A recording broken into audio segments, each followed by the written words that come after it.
on at the moment. As you can see here, there's no background, there's no nothing. It is just me. We had all sorts of failures as far as technology goes there.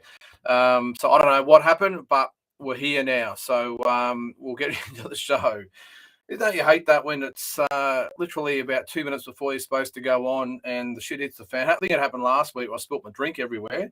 As you can see here, I've got no background there. This is just a bare room. You can see the green screen actually here. This is what I normally use.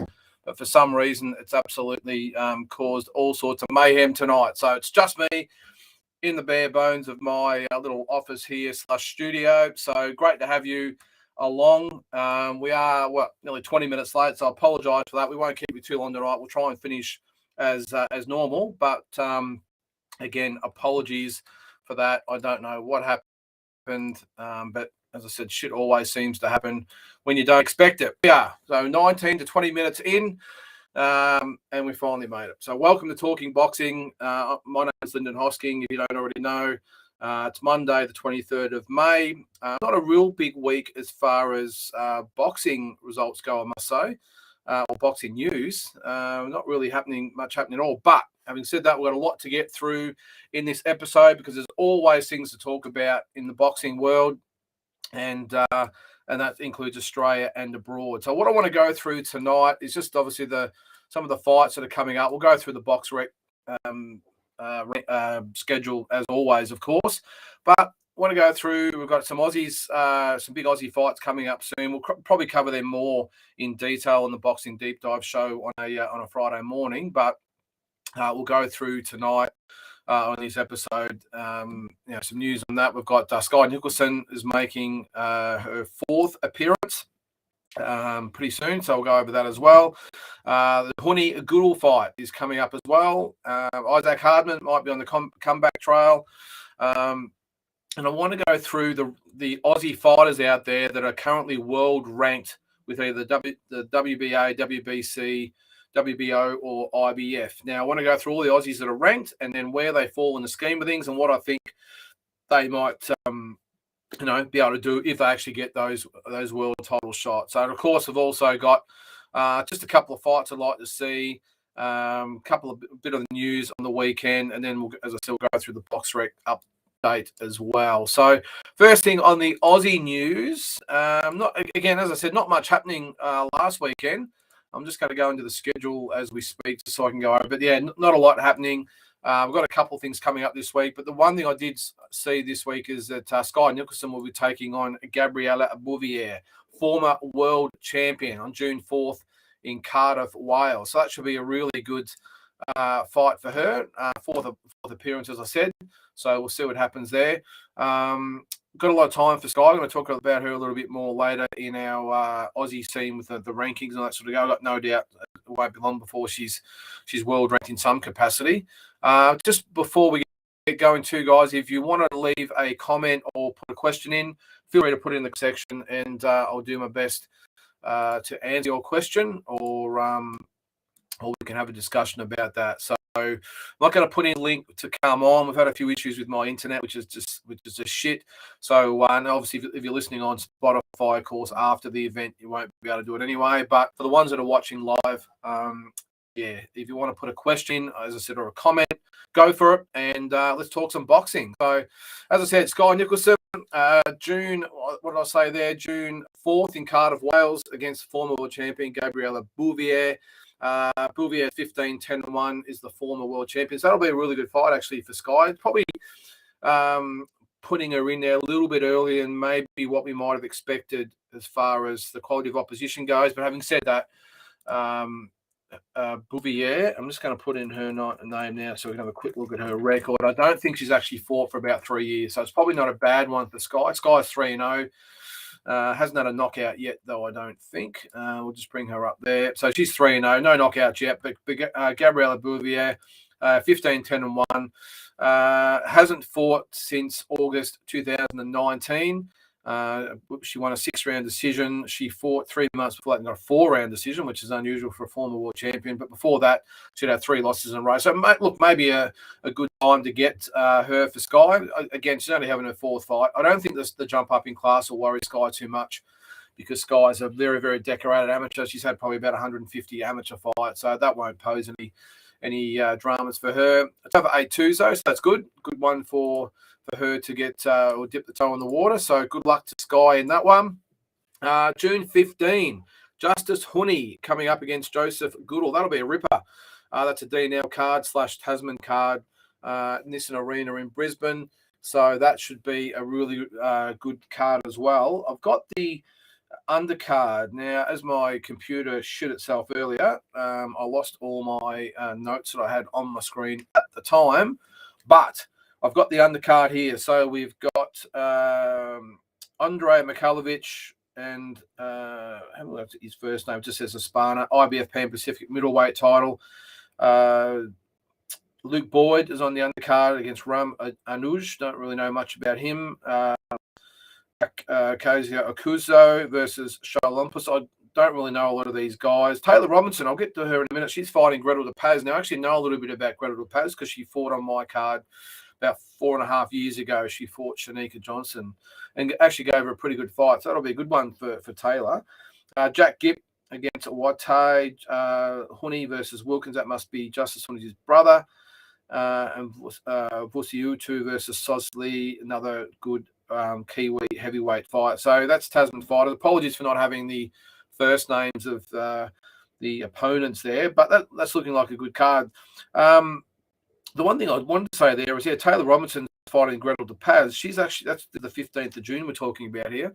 She's actually fighting on June the 5th on the Cambosis Haney undercard. So 10 days later, she's going to back up, which is, I don't think it'll worry her too much because as an amateur, she probably would have fought 2 or 3 times a week when she was overseas. So just a little bit interesting that, she'll be fighting 10 days later. So I've got a feeling especially in Victoria, obviously she's from Queensland, but in Victoria, I think you've got to have 30 days or it might be 15 days or something in between fights. So that's an interesting one, how she'll get away with that one. But I'm assuming Brisbane don't have the same rules and regulations as we have here. So we'll see what happens there. Again, if you want to put a comment or question in, go for it in the comment section. I'll keep talking, but it'd be great to have some input there as well. And again, apologies for being late. Damn computer, I tried it today and it worked fine. And of course, put it on tonight and it goes apeshit. So that's the undercard of Honey and Goodall. I'm really interested in that one. Look, I think Justice Honey will get the job done. Justice Honey will get the job done. Joseph Goodall is a really, really good fighter. I think he'll give Honey all he can handle, but I just think Honey's got a little bit too much class for that. And we'll obviously go over that in a little bit more detail over the next couple of weeks on this show and also the deep dive show of a Friday morning. But he's trained by who was it? Joseph Parker's ex-trainer, Kevin Barry, I think it is. So he'll probably be okay. But again, I don't think Justice Honey's crew would be putting him in with Joseph Goodall if there was a chance that they might actually lose. So the other one speaking of DNL, I must say. Before we go on, I think there's rumours Isaac Harden might be on that card as well. So hopefully he's on that card because I really want to see him back in action. I've got a lot of time for Isaac. I think he's got a lot to learn and to get up to speed before he has another crack at the big time. But I think at the moment, he just needs to work on things. Probably, I think he'll fight 2 or 3 more times just to get back into the swing of things, and then we'll see what happens after that, I suppose. So again, if you're watching on YouTube or Facebook, apologies for my background here. My green screen component shit itself, and that's why you can see my studio and the bare bones at the moment. So, it would be really good to see Isaac back. I've got a lot of time for Isaac. I was surprised. I wasn't surprised that Michael Zarafa actually beat him, but I was surprised at the way he went about it and the demolition job that it ended up being. So I think hopefully Isaac and Blair Studley have gone back to the drawing board and realised where they've fallen down and where it all went wrong. I think you would have heard me say a couple of times that I think that Isaac probably needs a more dedicated boxing coach to probably work a little bit more with him on his boxing side of things. I think he's well conditioned. He's got a great team around him. He's got a great mindset. But at the end of the day, it doesn't matter if the skills are lacking. So I just think he sometimes, as they say in boxing, unfortunately you find out the hard way. You get found out big time if you get in the ring and you're not prepared physically, mentally, or skill-wise. And unfortunately, in this instance, Isaac was exposed a little bit for his lack of experience and skill.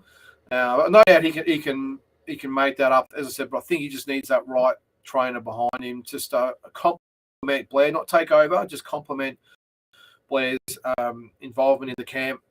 And I think it would really reap benefits. And to be honest with you, if Isaac's going to make any charge towards the world rankings again, he simply has to do it. It's that simple. He needs someone to give him a hand, because the best fighters in the world have a team of different fighters, trainers that they call in for different areas, and that's what he needs in this instance. So again, really looking forward to Isaac being back in the swing of things. I have heard it's the 15th of June on the Huni Goodall card, but we'll see. They've got a few different cards coming up, so we'll see. All right. Speaking of DNL / Tasman, I was actually surprised. I saw today somewhere, I think it was the IBF, we've got their convention about to start. I think it starts this week, and DNL have all won the prize for the best or most active promoter in Australasia. Now, it might just be me, but I don't think they've actually put on a lot of shows in the last 12 months. I know Tasman Fighters have. I know Ace Boxing have. I know especially No Limit have.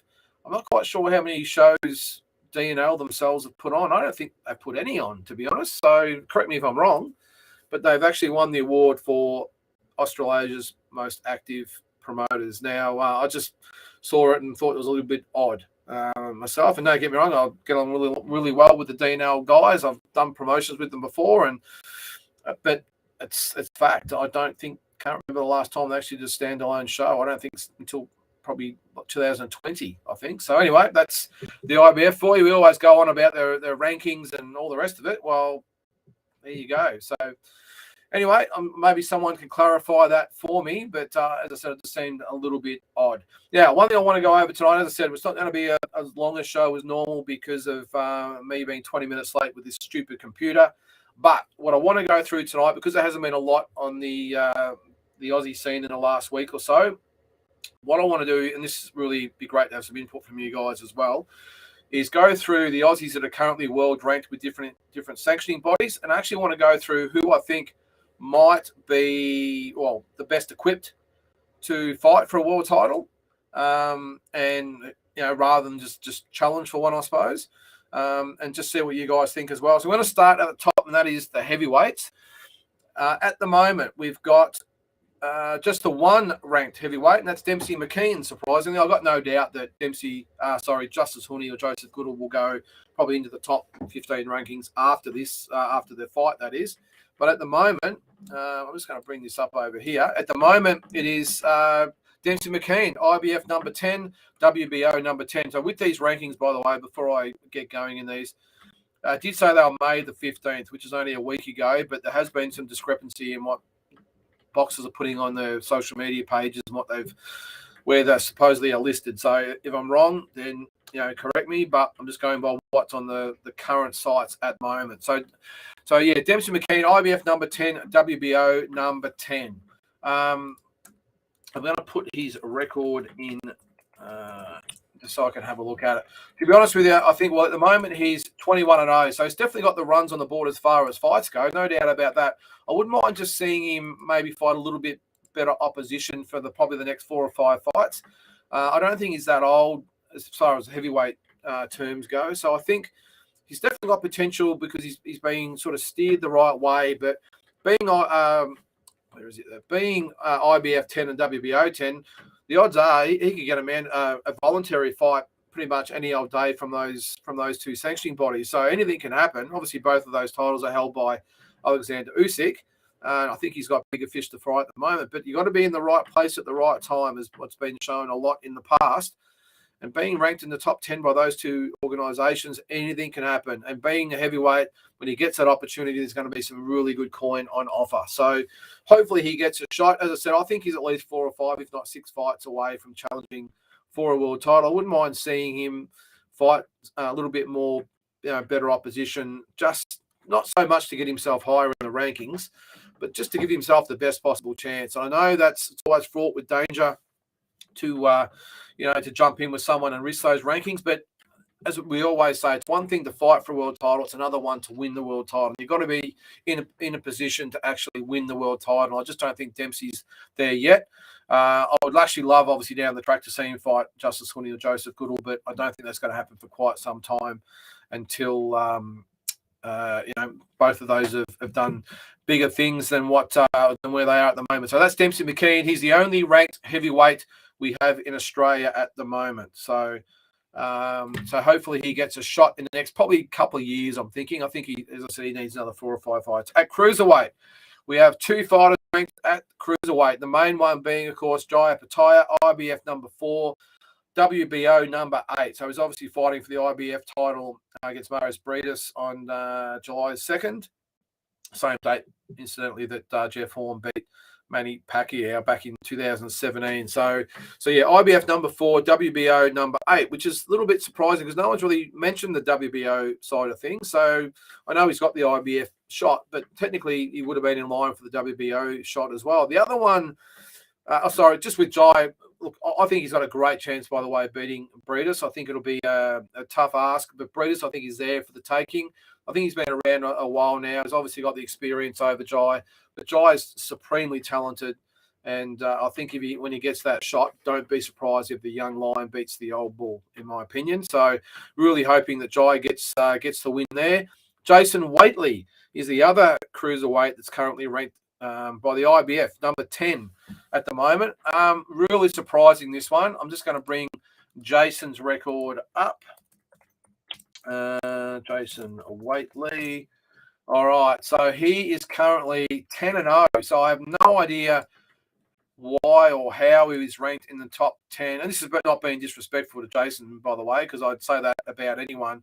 But I'm really surprised, or not surprised with the rankings these days, but he's number 10 because he's 10-0, 9 KOs, but has yet to fight, in my opinion, anyone even remotely resembling a world-class fighter. Now, again, that's not a slight at Jason or his team. You got to position yourself and you just get yourself into the top 15 and slowly work your way up, and then anything can happen as far as a world title opportunity comes. But his last guy was a Fijian. The one before that was Victor Oganov, who he already knocked out before. Aaron Russell, Daniel Russell, brothers, journeyman. Before that was Alejandro Emilio Valori from Buenos Aires, but had been, lost his 3 fights before that. So again, I'm not trying to dissect Jason's record here to undermine him or whatever. I'm just going by the facts, and at the moment, I have no idea how Jason's ranked number 10 by the IBF. But if he gets his opportunity, again, good luck to him. But I think he is at least 10 to 12 fights away from fighting for a world title, in my opinion. And I know that'll rattle some cages out there, and I know I'll get some comments or messages or whatever. But at the end of the day, it is what it is, Jason. All the best to you with what you're doing. But IBF number 10, I don't see it. I'm sorry. So we'll see what happens there. What I will say, though, is that Tasman/DNL are probably pretty much the best in the business out there in this part of the world as far as manoeuvring their fighters in the right position to get the fights at the right time. So hopefully he gets his shot, and a good luck to him. And I know for a fact that they're obviously trying to maneuver Jai and Jason for a big money Aussie world title fight down the track. So we'll see what happens. So I think if Jai wins, look, I did say at least 10 fights for Jason. If Jai wins, knowing how DNL and Dean Lonigan and all that operate, I wouldn't be surprised if it's within the next sort of 12 to 18 months, just because of the appeal of it. And you may as well strike while the iron's hot and make as much money as you can. But as far as actually deserving a world title shot, I'm sorry, I don't see Jason in that category just yet. I'm sure that now they're going to start stepping him up, and you'll find that he'll start climbing the rankings and hopefully become the mandatory, and won't have to worry about these voluntary shots. All right, let's get on to the light heavyweights. And this will surprise you. There's one Aussie ranked in the top 4 organisations, I will say. There's one of only 2 Aussie fighters ranked in the top 15 of all organisations, and is Faris Chevalier. Now, I wasn't aware of this until I went right through the rankings. He's WBC 15, WBA 11, IBF 9, and WBO 15. And as I said, the one of only 2 fighters, the other being Jason Maloney, who was ranked in all 4 categories. So staggering that is. So there you go. So look, again, I don't think Faris Chevalier's done anywhere near enough to be ranked in the top 15 of all those organisations, I will say. Again, just my opinion. I think he'd been out the ring. I think might have had 2 or 3 fights back after having like 4 years out. So I don't know how that qualifies to be in the top 4 organisations, but obviously he's impressed the powers that be out there, and there he is. But yeah, very, very surprising with that one. So Faris Chevalier, Australia's only world-ranked light heavyweight. Let's move on to the super middleweights, and it's going to be very quick because we have no world-ranked super middleweights at the moment. Now, I know we did have, pretty sure Rowan Murdoch was at one stage. Obviously, Jade Mitchell was at some stage, but neither one of them are ranked anywhere in the top 15 of any of those 4 organisations at the moment, which is surprising. I thought maybe they might have been in there, but that is a negative. So no supers. Let's go to the middleweight division, and no surprise here, Michael Zarafa is our highest ranked middleweight in the world at the moment. He's ranked in the top 15 of all 3 organisations. He's the WBA number 5, the WBO number 11, and IBF number 2, and that's the title that he'll be going for later this year. Who it's against, I don't know. There's all sorts of rumours getting around out there now. Obviously, Triple G is the champion. I personally don't think he'll want to fight Michael Zarafa because I think he's at the stage of his career where he wants big money fights. The only reason I could probably see that he'd fight Michael is if he's promised a Canelo fight maybe after Canelo fights Bivol again. That's if he does decide to, of course, and that decision's looming any old day. And he might decide to have a voluntary defence and might see Michael as a nice, juicy, in-between fight. And I know Michael won't be approaching the fight that way. Don't get me wrong. He will be approaching it 100%. But that's the only way I think he gets a Triple G fight. But on the other hand, if Triple G vacates, then Michael gets his shot. So either way, I think within the next 12 months, you'll see Michael Zarafa get that elusive shot at a world title. And good luck to him. The other one, surprisingly, again, is Isaac Hardman. Is still ranked in the top 15. He's the IBF number 13 in the world. Now, again, this is how the rankings work. I've got all the love for Isaac, as I said at the start of the show. But how you could be ranked in the top 10 in the first place and then get demolished in 2 rounds and then still be in the top 15, I'm just staggered how the rankings work. So, again, good luck to Isaac. It's not his fault. He's still ranked by the IBF. But, yeah, that really surprised me that he's still ranked in the IBF top 15. So there you go. So Isaac, and by that, all he probably has to do is have another couple of fights and win. He'll probably be ranked in the top 5, which is again is surprising. But good luck to him. Super welterweight. Well, this is no surprise either. Our man Tim Tszyu is ranked in 3 organisations, not 4.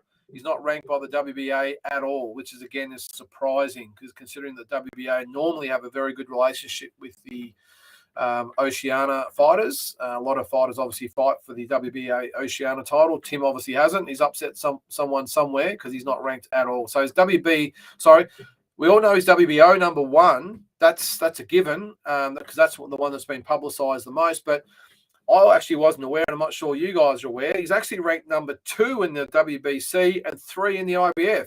So there's 3 organisations there that he could fight for apart from the WBO. We know he's the WBO mandatory challenger. That's been well publicised. But with all the little loopholes everywhere at the moment, there's no reason why he won't get the shot with Charlo. Could be a myriad of reasons why he doesn't get the shot, and all of a sudden he waits a year, another 18 months, whatever it might be, to get that WBO shot. But WBC 2, IBF number 3. So, there could be another avenue there if the shit hits the fan with some of those organisations and one of them stripped Charlo or whatever. So, yeah, 1 with the WBO, 2 with the WBC, 3 with the IBF. So plenty of options there for Tim. So don't get all caught up in the WBO. If he does fight Jamal Charlo, I think I said this last week on both shows, I think Charlo is more than, I think higher on the scale of Kambosos beating Teofimo Lopez. I think that's how big the mountain is to climb for Tim. No, I got no doubt he can do it. Don't get me wrong. But I think Tim beating Jamal Charlo would be bigger than George Kambosos beating Teofimo Lopez. I think Charlo's body of work is better. He's obviously reigned for a lot longer. Teofimo Lopez didn't ever make it a successful defense before he lost to George. So I think Jamal Charlo is a lot more credentialed than what Teofimo Lopez is. So if Tim happened to get that fight and beat Charlo, that to me is a higher achievement than George, which is saying something because that was such a monumental effort. So I think Tim can win, but that would be a very, very, very tough fight.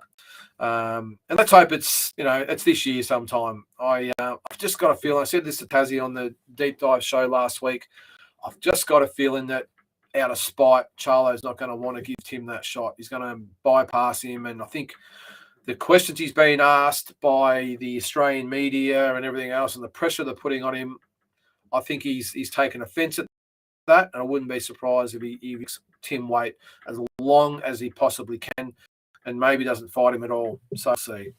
All right, super lightweight. We've got one world-ranked super lightweight, and that is Liam Paro, an exceptional young talent and a really good young guy as well. He's ranked WBO #1, just like Tim is. So he's in line for a mandatory shot. But he's also ranked #3 by the IBF. So like Tim, anything could happen as far as the IBF goes. There's all sorts of word about whether Josh Taylor's going to get stripped. He's already been stripped of the WBA title, whether the IBF or WBC or one of them might follow. So Liam's in a fantastic position at the moment. Definitely going to get that WBO shot, but if that doesn't happen or whatever, there's issues with Josh Taylor not relinquishing it and he chooses to get rid of the IBF title, maybe Liam Paro might be in line for that. I think Liam Paro has a really good shot against Josh Taylor. We all saw him obviously against Jack Catterall. It was very, very unimpressive. But having said that, Josh Taylor's had some great fights in the past, so we can't just rank him on one fight. So I think it'll be a really, really tough battle for Liam. I think he can win, but a very, very tough fight for Liam. Hopefully he gets that fight this year. I've got no doubt. I think he'll probably have an in-between fight too, I would say. He's already been out the ring for a little while now. Probably makes sense to have another one that gets that shot. All right, lightweight. This one was interesting. We've actually got two lightweights ranked in the top 10. They've actually just fought each other. Actually, not top 10, top 15. It is Billy Dibb and Jacob NG. Surprisingly, I must say, Billy Dibb is ranked #6 by the IBF and #13 by the WBO. We all obviously know who the main man is in this division, by the way. It's, of course, George Kambosos. And it'll either be him or Devin Haney that has all 4 belts. I think, in my opinion, George Kambosos is the undisputed champion. I don't give a shit what belt Devin Haney's got. George Kambosos is the main man, and that's an undisputed champion. That is just a fact. So, but as I said, 2 other Australians ranked in the top 15 at lightweight. So who knows? It could be mandatory down the track. I don't think it'll happen, especially with Billy Dibb. I couldn't see it. But yeah, as I said, IBF #6, WBO #13. Jacob NG is IBF #15. We all obviously saw him and Billy Dibb fought a couple of months ago, the disqualification. So it's probably good that the IBF, considering the situation, haven't turfed Jacob straight out of all the ratings. Good to see him still in there at #15. So I've got no doubt that he'll climb the rankings again. I think if he fights Billy Dibb again, I'm not sure they'll even make the fight again, to be honest. Why would Billy Dibb give Jacob NG another shot when he's now got himself world ranked with 2 organisations? So it doesn't make a lot of sense. On a business side, that is. On a professional level and a fan level, but they should be making that fight happen. Jacob NG, I think, wins the rematch, I will say, with Billy Dibb. I think he was winning the first fight. So I think he will climb the rankings again. As I said there, IBF #15. Now we get to the super featherweight division, which is really interesting. We've actually got 4 world-ranked fighters at super featherweight, which is really surprising. Different organisations, I will say, though. At super featherweight, we have Paul Fleming, Liam Wilson, Brock Jarvis, and Bruno Tarimo. Now, no, technically Bruno's not an Aussie. He's only based here, but he's under the Aussie flag at the moment, so let's give him his due. His dues. Paul Fleming is ranked #14 by the WBA and IBF, which is great because it's great to see Paul back. Liam Wilson is ranked 15 by the IBF and number 6 by the WBO. And Brock Jarvis is the IBF number 8 and number 13 in the WBO. I wasn't aware of these, I must say, when I was doing the rankings today.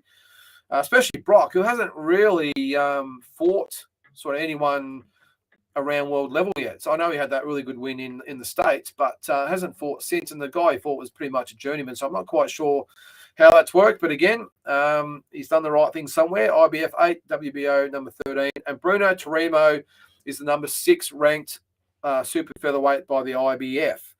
So 4 fighters there. Now, obviously, it'd be great to see them fight each other. Paul Fleming, Liam Wilson, Brock Jarvis, Bruno Tarimo. I myself think Liam Wilson, Brock Jarvis is the Aussie super fight of the future.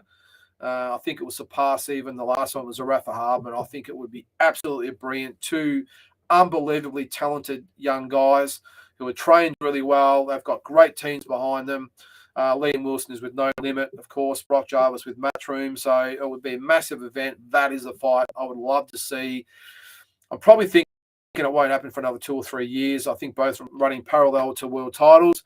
Interesting, I must say, that Brock's actually ranked 7 spots higher by the IBF, where Liam Wilson's ranked 7 spots higher by the WBO. So again, all those ranking anomalies that they throw in there, but really interesting. So I would hope that, look, we might get lucky and Liam Wilson wins one and Brock Jarvis wins the other, and we've got a massive unification fight, which I don't think we've ever had in Australia ever, a unification fight between 2 world champions fighting each other. So yeah, so that was interesting. 4 super featherweights, and of course Paul Fleming in there. Paul, I think, wouldn't worry about fighting a Liam Wilson or Brock Jarvis or even a Bruno. I know he fought Bruno Tarimo before, but Tarimo gives anyone hassles at any time.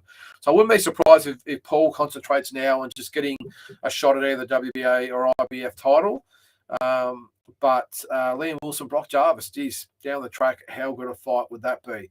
All right, a couple of divisions to go. Bantamweight, Jason Maloney. This is the only Aussie apart from Faris Chevalier who's ranked in all 4 sanctioning bodies. He's ranked WBC number 2, WBA number 9, IBF number 12, and the WBO number 3. So ranked really well by 3 out of the 4, IBF number 12, of course, but ranked in the top 10 by the WBA, WBC, and the WBO, especially that WBC, WBO spots, number 2 and 3, respectively.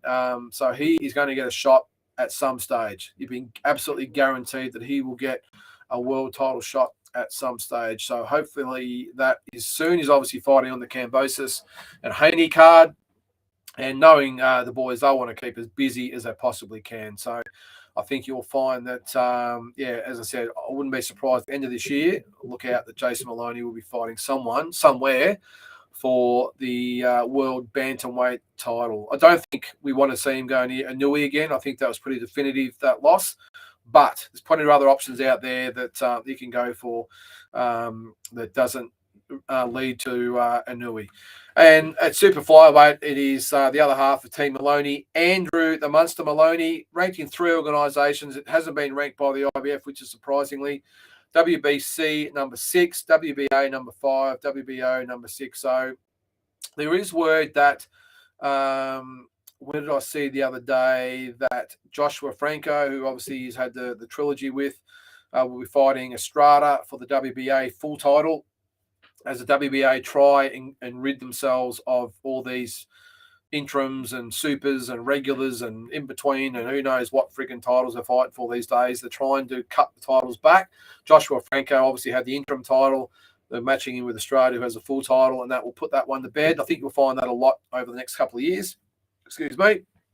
But Andrew Maloney, plenty of other options there for him. And he's capable of winning it. I know the Joshua Franco trilogy probably didn't work in his favour, but I think Franco had one of those pesky sort of styles that really negated Andrew. And I think if he fights the right person, I really think Andrew can win a version of the world title. So we'll see what happens there with Andy. Again, he's fighting on the Haney Cambosis fight as well on the after main event telecast. So good on him. On to the girls now. I had a little bit of trouble finding the girls' rankings. Of course, we've got 2 world champions at the moment, Ebony Bridges, IBF Bantamweight champion, Shanika Johnson, the IBF Super Bantamweight champion. But the other Aussies that are ranked at the moment, surprisingly, Shannon O'Connell, of course, ranked number 1 by the IBF and the WBA. So she's going to get a world title shot at one stage this year, some stage this year. She wants Ebony Bridges, right or wrong. Now, they actually crossed paths at the No Limit fight, was it a week or two ago? And Shannon was really intent on having a bit of a showdown with Ebony and trying to stimulate a little bit of interest in the fight. The powers that be at Fox Sports didn't want it to happen, which I think was really lost opportunity for Fox, especially on the back of the Serrano-Taylor fight a couple of weeks before that. I think they really had an opportunity to build this fight up and start the momentum going and have our version of an Aussie women's super fight. I think they're both appealing in so many ways. Shannon's obviously the original blonde bomber. Ebony's the current day world champion. I know Shannon was absolutely filthy that Ebony got that shot in front of her, as she was with Shanika as well, because again they both leapfrog Shannon to those world title shots, and Shannon is just busting to get a shot, especially at Ebony Bridges. She's already beaten Shanika Johnson, so I don't fuss about that. I know Shanika will want that rep.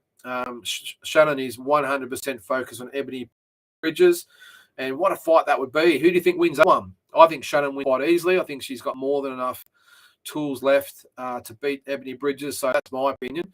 I don't think Ebony Bridges will want that fight. Having said that, she is the champion. Shannon is the IBF number 1 ranked contender, and I think you will find in the next couple of weeks it'll be officially announced that Ebony Bridges must defend against Shannon O'Connell. There are, of course, the IBF conventions going on at the moment. Look out for after this convention. It will be announced that Ebony Bridges must fight Shannon O'Connell or be stripped. So very, very interesting times. That's why I reckon Fox Sports really dropped the ball and missed an opportunity with getting the girls together. How good would it have been? Ebony was obviously at ringside doing the commentary. Shannon was out at ringside. How great would it have been to have a bit of a face-off, a few words, all that sort of stuff, and start the momentum going. So I think the Aussie public really want to see it. I'm not sure whether Fox, I know they said they didn't have time to do it, but I think I said last week, they interviewed all the rugby players and all the rest of it out there and did all the stupid kiss cams and all that sort of crap. So there would have been more than enough time for that to happen. Just 5 minutes would have been perfect.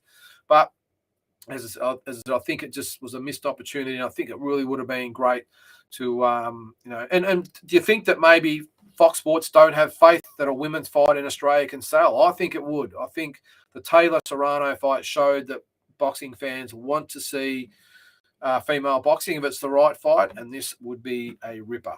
So that's Shannon O'Connell and Ebony Bridges. Let's hope it comes off.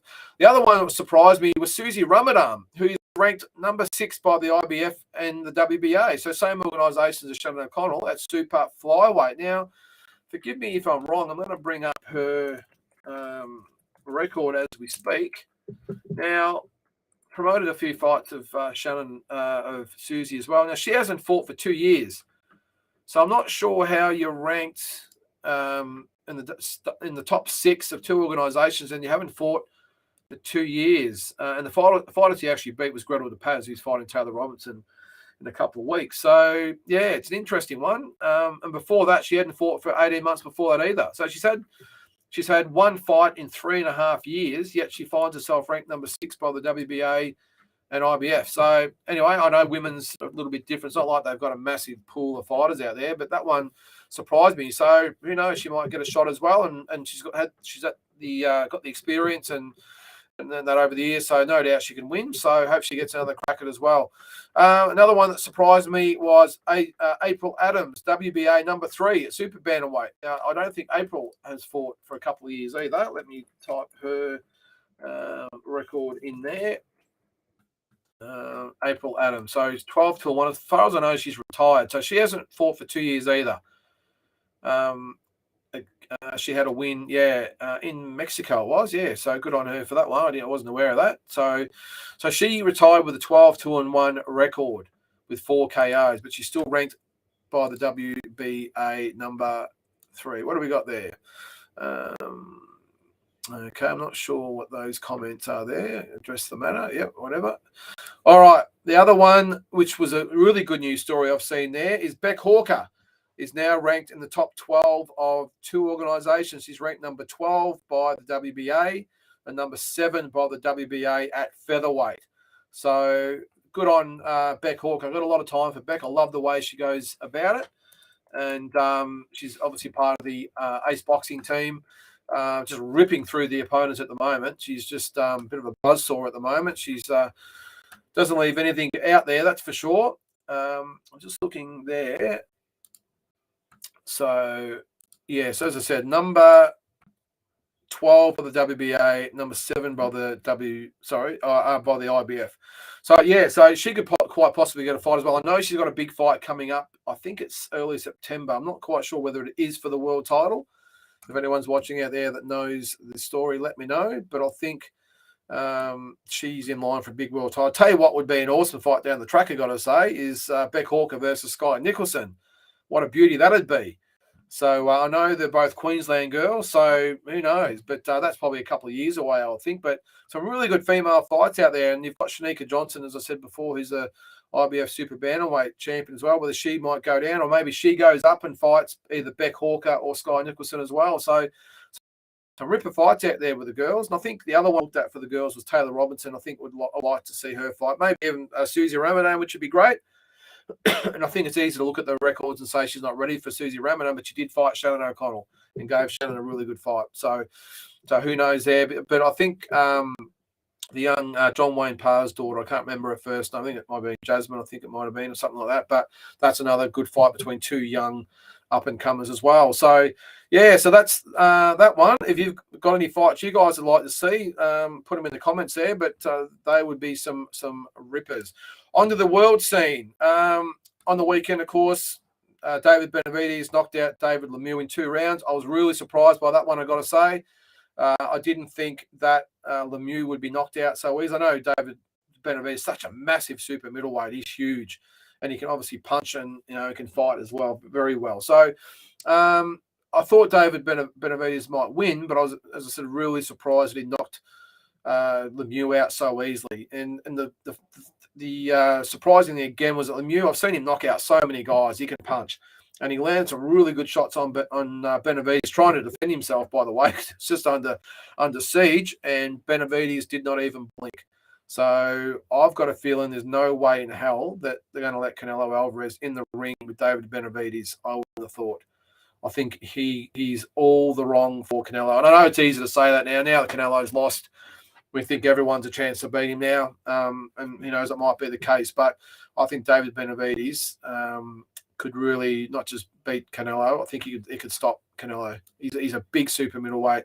And Canelo, I think, is a small super middleweight. He's more of a middleweight, if you ask me. So we'll see what happens there. Benavidez wants to fight either Caleb Plant, David Morrell, or Jamal Charlo next. Why aren't guys fighting each other? This gets me how they all yap at each other and all on social media, and they're going back and forth at each other, and on they get interviewed at ringside and throw all sorts of insults on YouTube or whatever. They don't fight each other. That's one thing I'll always admire about a Canelo Alvarez. I will say he fights everyone. Having said that, I know I just said he's not going to fight David Benavidez, but that's because he's at the tail end of his career, and I think he can sort of pick and choose who he fights a little bit now. I think, and when I say tail end, he's 31, but he's been around a long, long time. He's had a lot of fights. Turned pro, I think, at 14 or 15. He's been around a long time, so he might only be 31 years of age, but you could probably say he's almost 36, 37, 38 as far as fight years go, I think. So I can't blame Canelo for picking and choosing his fights, just like Mayweather and Pacquiao and all of them have done before him. Don't begrudge him for that. But I don't know why, Plant, Morrell, Charlo, Benavidez. I know Benavidez has said he'll fight any of them. Come on, boys. No one cares if you lose. I know it's all about ego and pride and records and that these days. No one cares. No one cares whatsoever. If you happen to lose a super fight or a big fight, no one cares. You come back and you go for the next one. So, that's what earns your legacy, not your record. Your legacy is built by who you fought and when and how you went in those fights. And a lot of fighters have built great legacies and haven't won those big fights. So word for the boys there. I don't know if you saw it on the weekend too. Floyd Mayweather, what do you think about the exhibitions? Fought Don Moore in Dubai. It wasn't originally supposed to be a week earlier on the rooftop of the Burj what's it called? The big hotel, Burj Camilla or something it's called. I don't know. Something like that. Khalifa, Burj Khalifa, I think it is. It's the tallest hotel in the world, 860 something meters high, if you can believe that. So was supposed to be on the helipad, didn't come off, of course. It was delayed because the president over there died, so they fought indoors. I think Floyd Mayweather, I think I saw a few clips commentating to the guys at ringside. I think he was a ring girl at one stage, and that's what it was billed as being. And that's, I think I've said a couple of times, and I think Peter Maniata's got his knickers in a twist last week because why are we even giving it notice? Well, this is Floyd Mayweather. This just isn't anyone. This is Floyd Money Mayweather. And if he's back in the ring at any stage, then we have to give him the attention that he deserves. But one thing, as I said, I think I've said a couple of times, a lot of people saying, why is he doing these exhibitions? It's not good for the sport, blah, blah, blah. He's never made any other comment about this. It is what it is. He said it's a money grab. It's purely entertainment purposes. He doesn't pretend the real fights. He doesn't pretend that the real contenders. I've got no problems with it whatsoever. And I've been a massive critic of all the YouTube and TikTok and all that bullshit and the footy players. I hate all that. But Money Mayweather is totally different because he's come out and said, this is not a boxing fight. This is an exhibition between me and such and such. If you want to watch it, buy the pay-per-view. If you don't, then don't. Then it's as simple as that. But it's a money-making exercise. It's entertainment purposes. So, as I said, I've got no issue with it whatsoever. And I think he's going to be in it again before the end of the year, so it'll be interesting. I know you guys caught it last week on the Deep Dive show that rumours that Manny Pacquiao, who just lost the federal election in the Philippines, might just be coming back to fight someone that's very close and dear to us, and that's our man Jeff the Hornet Horn. Just some murmurings getting around that could be on the card. So, would you pay to see that? And if you would, who wins? I think Pacquiao would love to get revenge on that one. I must say must have been a good thing about Pacquiao. He's never been scared to fight a rematch against anyone. He fought Tim Bradley again. He's fought Marquez as well, obviously. So I've got a lot of time for Manny. I think he probably gets a job done over Jeff Horn this time. I don't think he'd probably come in with the same mindset as he did the last time. Jeff would still give him a hard time because of styles. And as I say, styles make fights, and that's what Jeff has. So I think he would give him trouble, but Pacquiao, I would think, would win that one. But it's a massive corner offer for that one as well. Under this weekend, before we go, we've got Gervonta Davis, Rolly Romero, Barclays Center in Brooklyn, New York. I think Davis gets the job done there. Not impressed by Romero at all. I think he can punch, but geez, he has that chin up in the air as well. I can just see Davis chinning him at some stage and getting him out of there. So, yeah, so it's an interesting one. We'll quickly go on to I think it's on Fox, I think, from memory, if I'm not mistaken. Let's get on to the schedule. The Aussie fights coming up. I don't think there's much happening this weekend. There's a couple going on in the next couple of weeks anyway. What have we got there? It's in Yagoona, New South Wales. I know nothing about this one. Michael Pengi versus Sabari J. 6-1 versus 5-1. We've got Mirko Pizzi against Wasan. I can't pronounce that last name for the AMBF Australasian Super Welterweight title. I don't know how someone with a 0-2 record can fight for a Australasian title. Pizzi has 3-2. The other dude has 0-2. So I don't know what goes on there. But actually, there is a really good fight card in Melbourne this weekend. It is it's at the Timber Yard. Really good fight. This was supposed to be Joel Kamakayo and Sam Solomon. Sam Solomon had a rib injury, so I had to pull out. But still a really good card. So if you're in Melbourne and down that way, get there. It's going to be a really, really good show. It's Matt Sheen, Mitchell Whitelaw. Matt Sheen, 8-1. Really good guy. Promoted Matt numerous times. Mitchell Whitelaw, 5-2. But he's fought a lot of good fighters. He's fought Isaac Hardman. Lost a really disputed decision to Isaac on the Zarafa Horn first card. That was in Bendigo.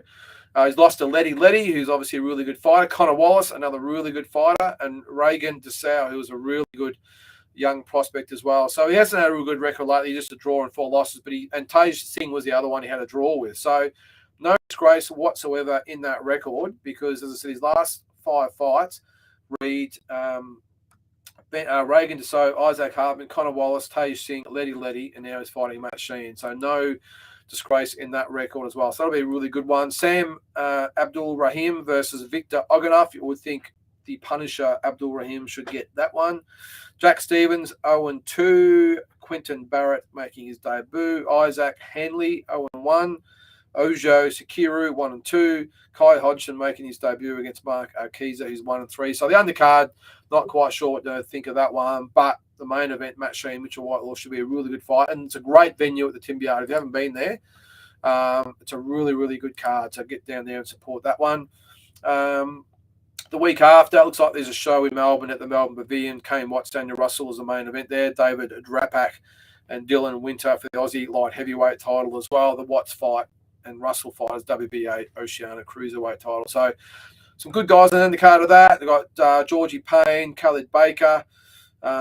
Excuse me. So it's not bad fights on the undercard. And of course, on the 5th of June, which we'll be covering in length over the next couple of weeks, is the George Kambosos, Devin Haney massive super fight at Marvel Stadium, expecting 55,000 people. So what an event that'll be.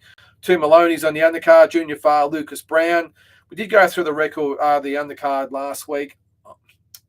Apart from Terry Nicholas, Lockie Higgins, they're probably the only ones I really know. I was a little bit disappointed in the undercard. I know they've got so many promoters involved in the event. They've got to look after everyone, but I just would have loved to see a no-limit type of event or D&L where they had really good Aussies against really good Aussies. So, but as I said, they've got to put the prospects on there, give them some exposure. So no dramas with that. That is what it is. And then the week after that, Tassie Brown show in Tasmania. Luke Jackson fighting his last fight in Tassie.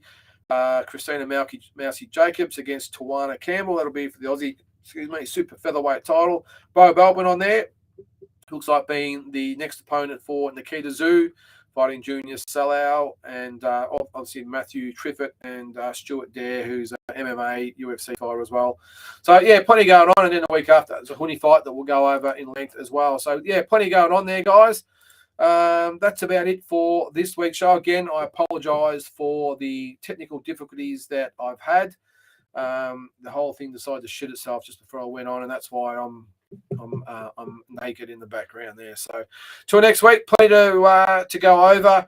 Make sure you look out for this Friday morning, I should say, is the Boxing Deep Dive show. The classic fight out there at the moment. I can't remember which one. I think it was who. I think I'd be able to remember our own event. When you know we've got the Ali Foreman fight next week. I'll just quickly go on and show, where is it? Let's have a look there. You think I know my own show, wouldn't you? Where are we? All right, there we go. Sorry. The classic fight out there at the moment is Floyd Mayweather and Miguel Cotto. So check that one out. And the dream fight this week is Carlos Monzon versus Bernard Hopkins. Who wins? I think Tassie and I both went for Hopkins. Actually, Tassie might have went for Monzon. I went for Hopkins by decision. So check that out. As I said, Mayweather Cotto is the latest classic fight as well. Next week will be Ali Foreman. And I think the dream fight is going to be Mike Tyson at Rocky Marciano. So that should be a ripper as well. So thanks again for joining us, guys. Really appreciate it. And again, apologies for the set on tonight's show. Hopefully we'll have it all better next week. And until then, make sure you tune in. And thanks again for your viewership this week. And can't wait till next week. Bye.